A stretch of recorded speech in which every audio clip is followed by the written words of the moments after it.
चलिए अब बात करेंगे कॉर्पोरेट रडार में 1999 में शुरू हुई वारी रिन्यूएबल्स की 18,000 करोड़ रुपए का मार्केट कैप है कंपनी का। और देश की जानी मानी सोलार ईपीसी कंपनी है। रिन्यूएबल्स एनर्जी सोर्सेज के जरिए कंपनी बिजली का काम करती है और कंपनी देश की सबसे बड़ी सोलार पैनल मैन्युफैक्चरर भी है। नतीजों की बात करें तो शानदार नतीजे आए इस बार। आय में 250% की बढ़त हुई, मुनाफा 160% बढ़ा कंपनी का।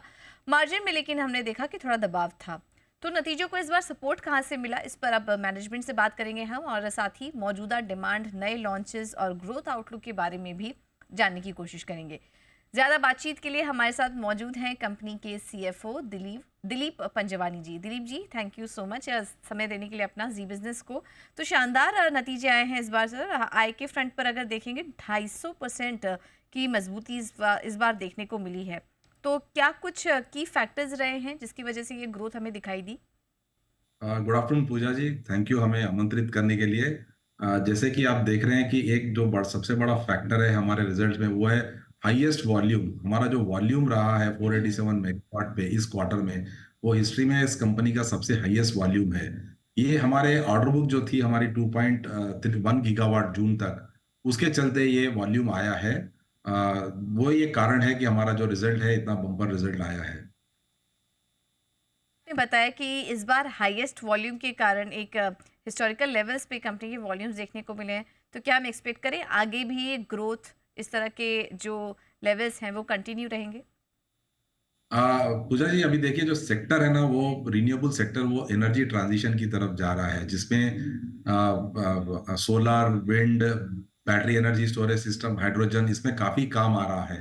तो इसका जो टेल विंड है वो काफी स्ट्रांग है, जो इसमें काम आने वाला है।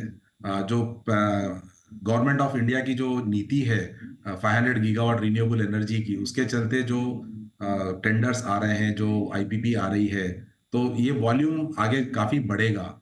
अ, अभी आप सोलर में भी देखिए, अभी 89 गीगावाट पड़ चुका है अगस्त तक, तो ये वॉल्यूम इंक्रीज ही होएगा यहाँ से। आप आय जो इस बार आई है आपकी 525 करोड़ के आसपास की आय इस बार देखने को मिली है। अगर इस पूरे साल की बात करें FY25 के लिए, तो क्या कुछ फिगर है आपके दिमाग में, क्या रेवेन्यू आप टारगेट कर रहे हैं? अगर हम हमारा सिर्फ ऑर्डर बुक ही पकड़े, जो 1.7 गीगावाट बाकी है, तो हमारी उम्मीद है कि हम 1.2 1.3 गीगावाट तक इस साल में हम लोग कंप्लीट कर सकते हैं बैलेंस। ठीक है। चलिए अब बात करते हैं मार्जिन्स पर, जहाँ पर कि हमें थोड़ा दबाव नज़र आ रहा है। बाकी सारे पैमाने पर तो नंबर्स काफ़ी स्ट्रॉन्ग नज़र आ रहे हैं। मार्जिन्स अगर देखेंगे 20.4% से घटकर इस बार 13.6% के आए हैं। ये किस वजह से था सर? ये कमी क्यों आ रही है? क्योंकि बाकी सब में तो हम देख रहे हैं कि अच्छी बढ़त है। यहाँ पर जो गिरावट आई, इसके पीछे क्या रीज़न्स हैं? ईपीसी में अब देखिए, हम जो काम करते हैं उसमें हमने कंसिस्टेंटली अपने स्टेक होल्डर्स को गाइडेंस दिया है कि हमारी जो मार्जिन है वो 15% के अंदर होनी चाहिए, जो कि अभी इस टाइम पैन आउट हो गई है, और ये वॉल्यूम के चलते हुई है। तो हायर वॉल्यूम पे अगर आप देखेंगे, मार्जिन घटने के बावजूद हमारा जो एबिटा है वो काफी ऊपर गया है। तो वॉल्यूम के चलते ये बिजनेस काफी अच्छा रहता है, जो कि जिसको हम ऑपरेटिंग लीवरेज बोलते हैं, वो ऑपरेटिंग लीवरेज मिल रहा है। बट मार्जिन हमने पहले से ही सबको बताया था कि ये 15% के आसपास का मार्जिन हमारा रहेगा। तो 13.5% जो है वो उसी के आसपास का मार्जिन है, जो हमने प्रेडिक्ट किया था। कह रहे हैं कि 15% के आसपास का मार्जिन ये नॉर्मलाइज्ड है, जैसे कि अब आप देख रहे हैं, क्योंकि 20% के आसपास के मार्जिन नंबर्स आपके थे पिछले साल। ये जो 15% के आसपास ये नंबर्स आप देख रहे हैं, ये नॉर्मलाइज्ड हैं आने वाले क्वार्टर के लिए भी? ये नॉर्मलाइज्ड है, और एनालिस्ट को ये देखना है कि ये कंपनी ने हर साल ऑलमोस्ट डबल या ट्रिपल ग्रोथ किया है किसी न किसी पैरामीटर पे। हमने शुरुआत की थी 160 करोड़ से, आज हम लोग 876 करोड़ लास्ट ईयर। अभी एक क्वार्टर में हमने 525 करोड़ किया है। आप हमारा अगर बिल्डिंग देखेंगे, तो बिल्डिंग हमारा जो हाफ ईयर में हुआ है वो पिछले पूरे साल से ज्यादा का हो गया है। ओके।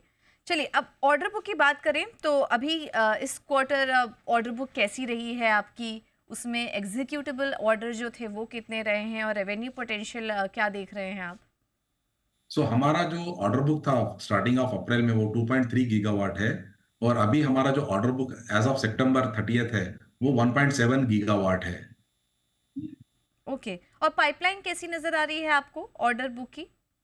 कहाँ से आप अभी एक्सपेक्ट हमारी कर रहे जो हैं, किस ऑर्डर सेगमेंट से? जी, जी। अभी अभी हमारी जो ऑर्डर बुक जो पाइपलाइन है वो 17.8 गीगावाट है और अच्छा। हम अभी बैटरी और form and renewable dispatchable power में काफी ट्रेंड देख रहे हैं आरटीसी में।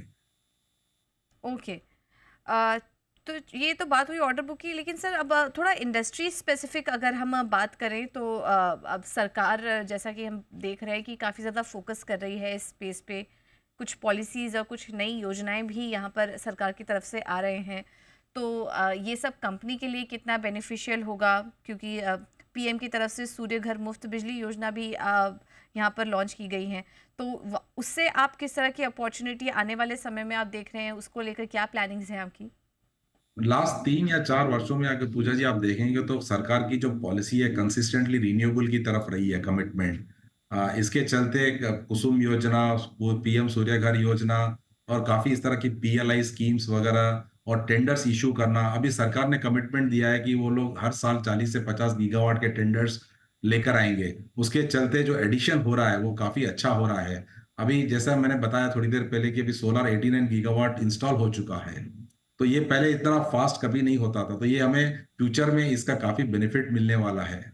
आपसे थोड़ा कंपनी के क्षमता विस्तार की योजनाओं के बारे में भी जानना चाहेंगे, क्योंकि ऑर्डर बुक आप बता रहे हैं काफ़ी स्ट्रॉन्ग है और सरकार की तरफ से भी कुछ नए प्रोजेक्ट्स हैं जिसमें कि आपके लिए भी काफ़ी अवसर होगा। तो इन सबको मीट करने के लिए क्या कुछ क्षमता विस्तार की भी योजना है, या एग्जिस्टिंग कैपेसिटी काफ़ी है कंपनी के लिए फिलहाल? अभी हम लोग 4 गीगावाट तक हम लोग एग्जीक्यूट कर सकते हैं ऑर्डर्स, बट हम लोग कॉन्स्टेंटली मैन पावर को ऐड करते रहते हैं। तो उससे हमारा जो है एबिलिटी टू परफॉर्म, मतलब जो कैपेसिटी है ऑर्डर लेने की, वो बढ़ते रहती है। आप एम्प्लॉय कॉस्ट हमारा देखेंगे तो वो भी हमारा ऑलमोस्ट डबल हुआ है, 72% का ग्रोथ है। तो वो हमारी कैपेसिटी इंक्रीज है एक तरफ से। ये जो करंट आपको सेवाएं जो आप दे रहे हैं, क्या कुछ अन्य सेवाएं में भी आपका एक्सप्लोर करने की योजना है, जैसे कि ग्रीन हाइड्रोजन प्रोजेक्ट्स या कार्बन कैप्चर, इस तरह की सर्विसेज में भी आपकी एंट्री या एक्सपेंशन की कुछ योजनाएं हैं आने वाले समय में? पूजा जी, एज अ वारी ग्रुप अगर आप हमें देखेंगे तो हम लोग पूरे वैल्यू स्पेक्ट्रम में अवेलेबल हैं। जी। मॉड्यूलर मैन्युफैक्चरिंग से लेके ईपीसी तक। ईपीसी जो है वारी रिन्यूएबल करती है, बट बैटरी में हम लोग, हमारा ग्रुप का प्रेजेंस है, हाइड्रोजन में हमारा प्रेजेंस है।